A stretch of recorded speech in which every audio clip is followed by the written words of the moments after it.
کا آلٹرنیٹیو ہے، ہرگز نہیں ہے، یہ بہت بڑی بے ادبی، جسارت اور گستاخی ہے۔ کم ٹو دی آیا، قالت یا ایھا الملا، کہا اے سردارو تم میرے معاملے میں مجھے حل بتاؤ، میں کبھی کسی معاملے کا فیصلہ کرنے والی نہیں یہاں تک کہ تم میرے پاس موجود ہو۔ انہوں نے کہا ہم بڑی قوت والے اور بہت سخت جنگ والے ہیں اور معاملہ تیرے سپرد ہے، سو دیکھ تو کیا حکم دیتی ہے۔ اس نے کہا بے شک بادشاہ جب کسی بستی میں داخل ہوتے ہیں اسے خراب کر دیتے ہیں اور اس کے رہنے والوں میں سے عزت والوں کو ذلیل کر دیتے ہیں، اور اسی طرح یہ کریں گے، اور بے شک میں ان کی طرف کوئی تحفہ بھیجنے والی ہوں، پھر انتظار کرنے والی ہوں کہ ایلچی کیا جواب لے کر پلٹتے ہیں۔ فلما جاء سلیمان، تو جب وہ سلیمان کے پاس آیا تو اس نے کہا کیا تم مال کے ساتھ میری مدد کرتے ہو؟ تو جو کچھ اللہ نے مجھے دیا ہے وہ اس سے بہتر ہے جو اس نے تمہیں دیا ہے، بلکہ تم ہی اپنے تحفے پر خوش ہوتے ہو۔ ان کے پاس واپس جا، اب ہر صورت ہم ان پر ایسے لشکر لے آئیں گے جن کے مقابلے کی ان میں کوئی طاقت نہیں، اور ہر صورت انہیں اس سے اس حال میں ذلیل کر کے نکالیں گے کہ وہ حقیر ہوں گے۔ آیات کے سیاق سے معلوم ہوتا ہے کہ ملکہ کے پاس جب یہ سارا معاملہ پہنچا تو وہ خود بات چیت کرنے کے لیے وہاں سے روانہ ہوئی۔ ابھی وہ راستے میں ہی تھی کہ سلیمان علیہ السلام نے اپنے سرداروں سے کہا قال یا ایھا الملأ، اے سردارو تم میں سے کون اس کا تخت میرے پاس لے کر آئے گا اس سے پہلے کہ وہ فرما بردار ہو کر میرے پاس آئیں۔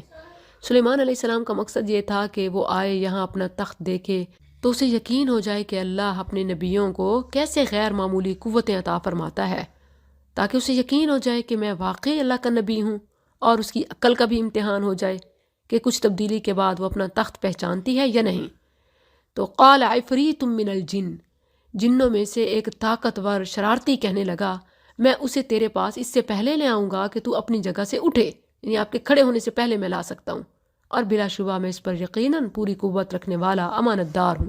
اس نے کہا جس کے پاس کتاب کا ایک علم تھا میں اسے تیرے پاس اس سے پہلے لے آتا ہوں کہ تیری آنکھ تیری طرف جھپکے۔ ابن عباس رضی اللہ عنہما کا قول صحیح سند کے ساتھ ثابت ہے کہ انہوں نے کہا سلیمان علیہ السلام نے فرمایا میں اس سے جلدی چاہتا ہوں۔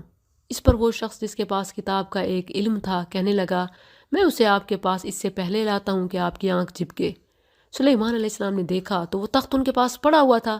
اس پر تکبر اور غرور کے بجائے انہوں نے اللہ کا شکر ادا کیا۔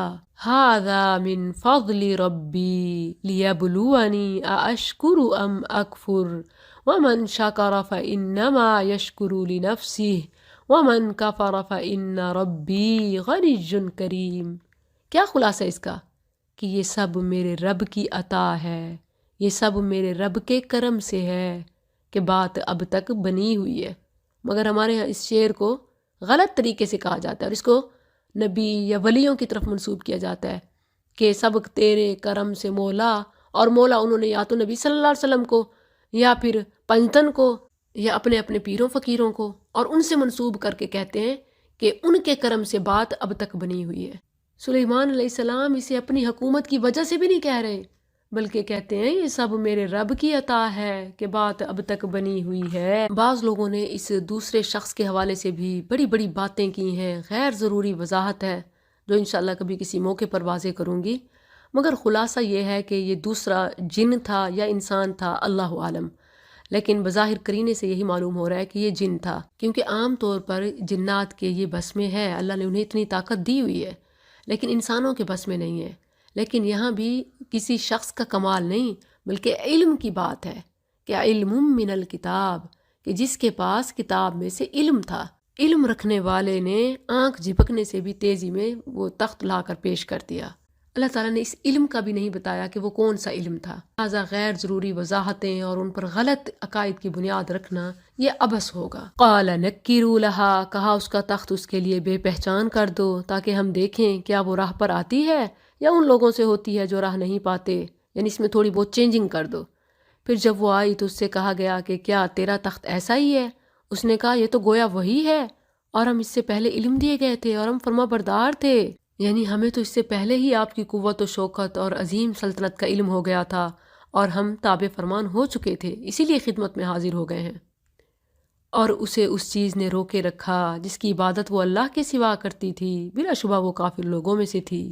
اس سے کہا گیا اس محل میں داخل ہو جا، تو جب اس نے اسے دیکھا تو اسے گہرا پانی سمجھا اور اپنی دونوں پنڈلیوں سے کپڑا اٹھا لیا، یعنی پانی سمجھ کر کپڑے اونچے کیے کہ کہیں گیلے نہ ہو جائیں۔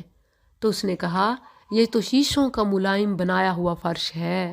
اس ملکہ نے کہا اے میرے رب، میں نے اپنی جان پر ظلم کیا اور میں سلیمان کے ساتھ اللہ رب العالمین کے لیے فرما بردار ہو گئی۔ اس قصے میں بھی بہت ساری باتیں اسرائیلیات سے شامل کر کے بڑھایا چڑھا کے بیان کی جاتی ہیں جن کی قطعاً کوئی ضرورت نہیں۔ وَلَقَدْ أَرْسَلْنَا إِلَىٰ ثَمُودَ، اور بلا شبہ یقیناً ہم نے سمود کی طرف ان کے بھائی صالح کو بھیجا کہ اللہ کی عبادت کرو، تو اچانک وہ دو گروہ ہو کر جھگڑ رہے تھے۔ کہا ہے میری قوم، تم بھلائی سے پہلے برائی کیوں جلدی مانگتے ہو؟ تم اللہ سے بخشش کیوں نہیں مانگتے تاکہ تم پر رحم کیا جائے؟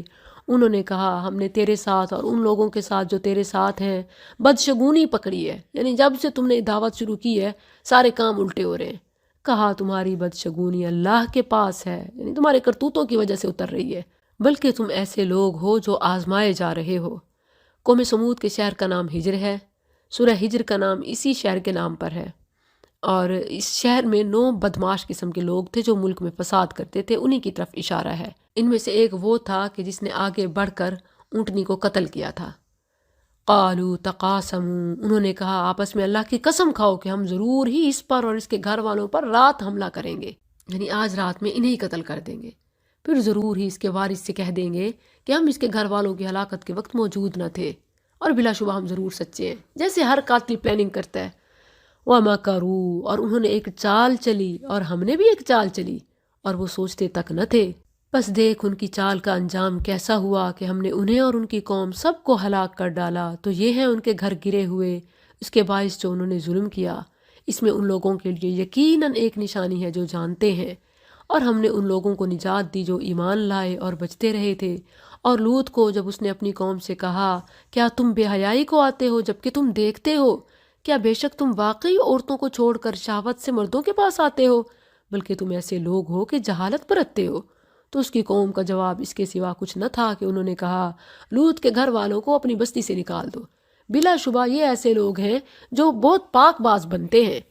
تو ہم نے اسے اور اس کے گھر والوں کو بچا لیا، مگر اس کی بیوی ہم نے اسے پیچھے رہنے والوں میں طے کر دیا تھا، اور ہم نے ان پر بارش برسائی، زبردست بارش، سو بری بارش تھی ان لوگوں کی جو ڈرائے گئے تھے۔